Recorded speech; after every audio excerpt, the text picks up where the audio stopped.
Hi everybody, hope everyone is doing well. As we approach Parshas Acharei and Parshas Kedoshim, I thought I would speak a little bit about the mitzvah to love every Jew like yourself. We know the Torah says, "V'havta lecha kamocha."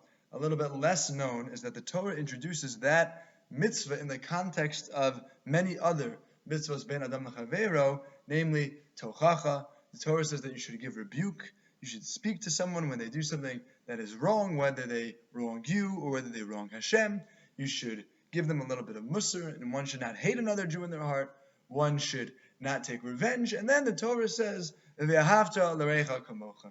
And there is a context of this pasuk, because loving another Jew is not always natural. Sometimes we prefer to give them rebuke, to give them tochacha. Sometimes it's more natural to hate them. And in this context, the Torah says, love them anyway. And as we move off of Yom HaAtzmaut and we get closer and closer to the holiday of Shavuos, to Zman Matan Toratenu, we know that it's our job to perfect our midos, to undo the sin of the Talmidei Rabbi Akiva and Sfiras HaOmer. We work on Ben Adam L'Chavero. We want to connect Yom HaAtzmaut with Pirkei Avos as we try to approach Matan Torah, really loving every Jew, to approach Har Sinai, Kiviyachol, so to speak, Ki'ish Echad B'Lev Echad. So we're working off Yom HaAtzmaut. I read a little bit of Rav Kook's stories in his Torah, as he was the face really of religious Zionism, and in modern day. And the stories about the Rav Kook's love for other Jews are like no one else.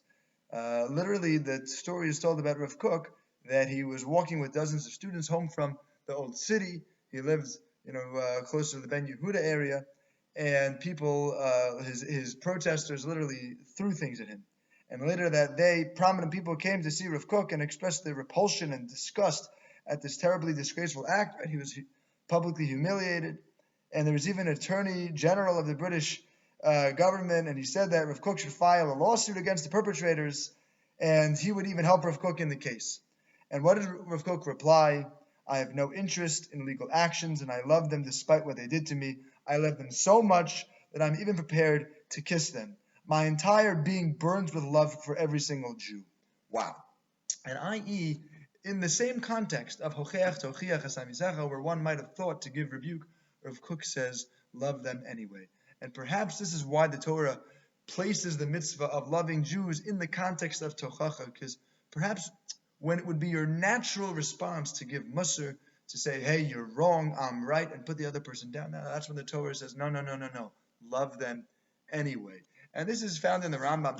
I want to ask my Rebbe Rameir Tursky in YU, the Rav's grandson, when is it appropriate to give tochacha? And he quoted the Rambam immediately about al peh, only when it would actually help the person do tshuva.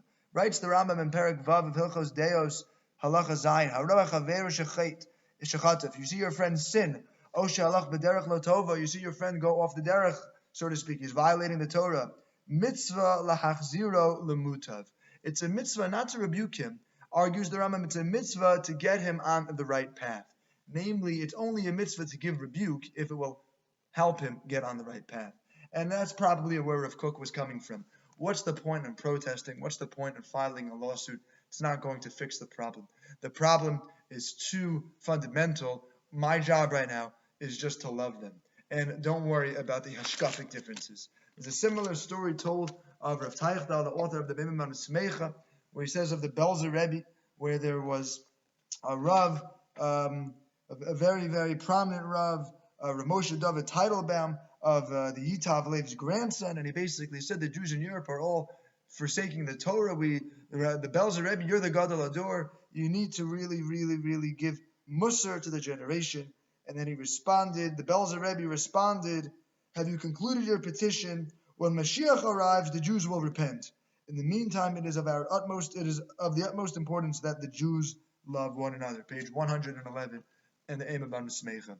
And I think that these Gedolim are teaching us that yes, while there is a mitzvah of tochacha, it's only in a greater context. And right now the time is just to love every Jew. While we live maybe a little bit too close to home these days, and it might be a little bit too easy to get on one another's nerves, we can't forget the Mishnah in Pirkei Avos, Perek Shlishi, Halacha Yudalid, Huya Omer Chaviv Adam Sheniver B'Tzelem. Every single Jew is created in the image of God, and our job is to love them as much as we can. Let's take some serious musar from the works of Rav Kook and the Belzer Rebbe and realize that it's only productive musar. That's what Hashem wants. And what's the most productive and most often, in all cases, is just to love every Jew as hard as we can. When we zocha to love every Jew, even when it's difficult, and bring the Mashiach as we approach Chag Zman Matan Toratenu, ki ishachar b'levacha.